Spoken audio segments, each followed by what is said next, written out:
All right, so here's an update on the project budget build or eBay build. It's running, got everything in, not without a bunch of problems. So in true form and fashion, we have had to, on the inlet, it was rubbing up against the pulley right there. I don't know if you'll be able to see this, hopefully you will. Let's see if I can see my finger. Oh shit, I burned my hand. All right, anyway, it's right here in the middle. And of course I had to use flex tape to seal it up. So yeah, it is what it is. But got the inlet on. The rear inlet was actually the easiest part to put on, which was supposed to be the worst. The only problem that was a pain was getting it to get into the rear turbo housing, and that little gasket that's supposed to seal up against there, the factory one. Pull that out, just put the clamp on, it holds perfectly. I wish I had known that because I fought with it a lot. The outlets, make sure that they're that the O-rings are pressed all the way into the outlets or they won't go on. Ask me how I know. The downpipes, you'd think the front one would go on first, it doesn't. The back one goes on first, then the front one. Otherwise you'll be fighting with that for a while. The downpipes I got hit a little bit on the side, so I had to take and push the heat exchanger, or the heat plate out of the way. The vacuum canisters that were right here, we deleted those while we were at it and went straight off the signal to the blue solenoids. My garden hose, catch can hose, yep. I didn't buy a nice catch can, I bought a cheap one and it came with the wrong size hose, so I went to Lowe's. The front mount. Now the front mount was one of those Amazon builds that I was just, okay, this thing is probably gonna be tough. I had no problems with it at all. That went in just fine. We ordered new kidney grills from AliExpress. That was my birthday present from my employee. My blow-off valve that I got with it had a spring that was way too loose or too soft, and I was having nothing but problems with that. Replaced it with the proper, well, I replaced the whole blow-off valve because it was a knockoff one anyways. Yet to happen, I need to get a new reference. I'm running off a 1/4 inch there, but it's an 1/8 inch in the back, and I've had overboost problems before.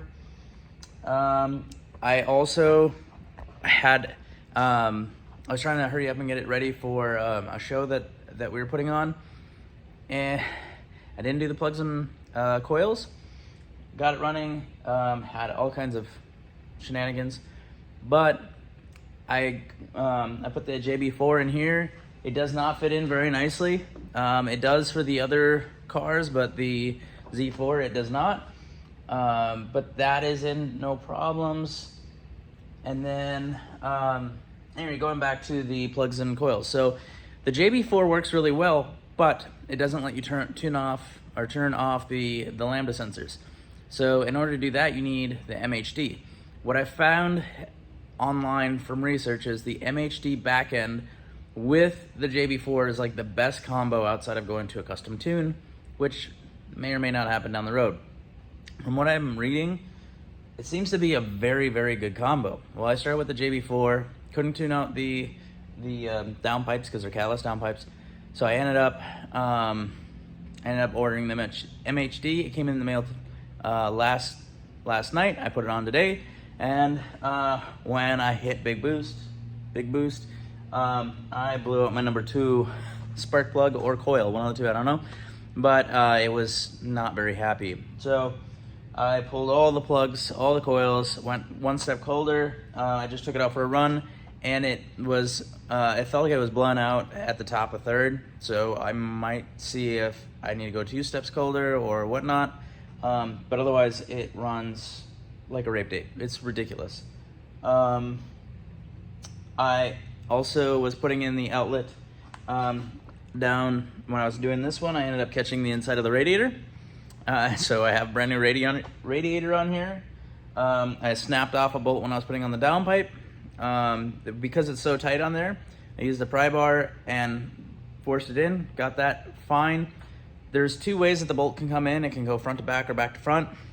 you bring it from the front to the back and have the nut on the back side, you'll have a lot better luck, but there's no room for the socket. So what you do is you take a pry bar and you force the two over and you shove a large socket in there, like a 21 mil or 22 mil, and that will keep it away from the frame, and then you can get a wrench in there and or a socket and wrench and get it tightened up. First time I did it, it cross-threaded a little. It went on fine, and then when I was trying to get the last little bit and pinch it together, it cross-threaded and it just started spinning. So then I forced it off and spun it off, and then I bought a grade 8 5/16 bolt, and that didn't have any problems. I did the same thing, put it in, spun it up, worked fine. So it's been kind of a bitch, but we're getting everything done.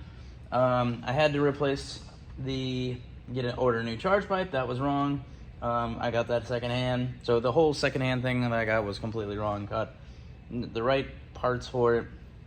So everything's working.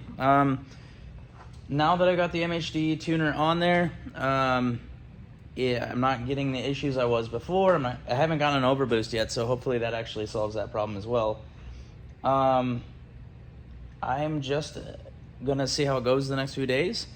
After that, I am planning on working on the radio, because the radio is horrible.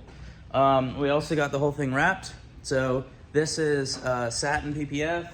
Of course, there's 120,000 miles on it. It ain't pretty. I have to order a new badge. That came off in the middle of stuff. But I mean, from a distance, it looks good. I'm gonna black out my headlights because they are aged as all get out. I'll sand them, clear them, and then yeah, it'll be a slow progress, but now that it's roadworthy, brakes, tires, suspension, radio, then I'm gonna do interior. The interior on this thing looks kind of tough. I'll see what I can do about getting them cleaned up a bit more, but it's not very nice. But outside of that, we're gonna do carbon fiber caps on here. I didn't get these wrapped because I'm planning on putting M Sport caps on here, and I haven't done the door handles yet. But it was a race to get it. We do a car show once a year. We hire a food truck, have them come out. We do a client appreciation car show, and we hire a photographer to come out and do rollers. So I'll actually have rollers of this car coming up pretty soon. But yeah, I wanted it for the show. I wanted to get rollers.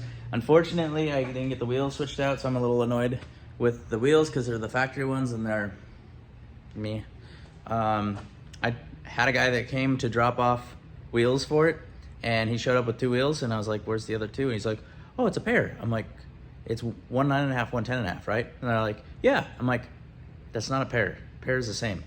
So long story short, I didn't get wheels for the show, so I was kind of pissed, but it'll get there. Slowly but surely, it is on the road and causing chaos, which is exactly what I was looking for. So if you have any questions, comment below. I'd be happy to answer them.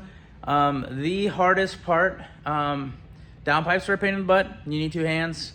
The outlets, as long as you put the O-rings in, you'll be fine, but that was a pain. The front outlet inlet wasn't too bad. The back inlet outlet wasn't, the back inlet was not hard at all. I didn't have to drop the engine or anything like that. I just pulled the metal shield that was over there out, and everything came out really easily. Put the downpipes in first and then the outlets. That'll make your life a lot easier. And lots of zip ties, or make sure you catch that front inlet. There is not a lot of room. Put zip ties, a lot of zip ties. I ended up with like 6 or 8 zip tie. I mean, a couple of them because I just used a couple. You know, like if you put 3 together, you can make a bigger circle. I think I used 6 or 8 of them on there. Originally, it went straight, but it was rubbing up against an AC condenser. So when I moved it over towards the side, that was when I started having it hit the pulley. So I think what it did is it pulled on the the pipe just a little bit and forced it into the pulley. And had I seen that earlier, I could have zip tied it back and it would have been fine. But I didn't. I was more worried about the AC condenser being, the service port rubbing, and so I moved it out of the way and I didn't even see it. So more zip ties. You can put at least 5 or 6 of them on there all the way up, and then that thing won't move at all. Then you won't have any issues. I'm trying to think what else. Yeah, that's where I'm at. Again, if you have questions, comment below. I'd be happy to answer. I can start sending out links for anything that I bought. VRSF was their parts fit really well. I guess there's a fanboy following to them, but they worked, so I couldn't complain. And make sure you drop your coils or your spark plugs to at least a 1 step colder, because otherwise you're going to run into some issues as well. Hit me up. Thanks.